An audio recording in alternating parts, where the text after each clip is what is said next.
ডাকাইতে কি করে জানোস, পাম্পে যায় টাঙ্কি লোড, এতে আব্বা তেল হয়ে গেছে, এতে করে টাঙ্কি লোড বলে না, মানে টাঙ্কি যত খায়, কথা ঠিক নেই। এক একটা ট্রাকে 500 লিটার, 400 লিটার, 750 লিটার, আয় হায়, এরকম ট্রাক কি তুমি এতে এককাল নেই, কথা কও, কোটি কোটি ট্রাক। সৌদি আরব গেলে দেখবি রোডের পাশে খাড়াই বাংলাদেশের গাড়ি আর গাড়ি, এই কোন জোনাকি ঢাকা এক্সপ্রেস তো রায়পুরে তো চলে, বোঁদা বোঁদা তেল খায়। কত মানুষের তেলগুলা, তেল ছাড়া বিদ্যুৎ চলবে না, ফার্নেস হয়ে যায় তেল।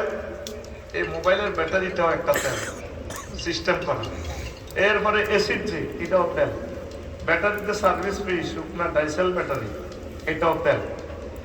এই জাহাজ চলে তেল দিই, তারপরে এরোপ্লেন চলে তেল দিই, তাম পৃথিবীর মানুষ তো করে তো অটো, অটো চালা, হিটাও তেল। ওই কারণে ফার্নেস অয়েল তো পাওয়ার আয়, হাতের ব্যাটারিটা চার্জ দেয়, হাতের তো করে চলে। এই যে তো করে চালাইতেছে আল্লাহ, কত হাজার কোটি কোটি কোটি কোটি কোটি কোটি ব্যারেল তেল প্রতিদিন আল্লাহ খরচ করে, একটা মানুষ আল্লাহর থ্যাংক ইউ দিল না, আল্লাহ তোমার তেলের প্রশংসা, তুমি তেল দিয়া করে চালাইতেছ। এই তেল না থাকলে আমি লাকসাম থেকে এখানে আসতে পারতাম না, 3 দিন লাগতো রায়পুর আসতে। আর এখন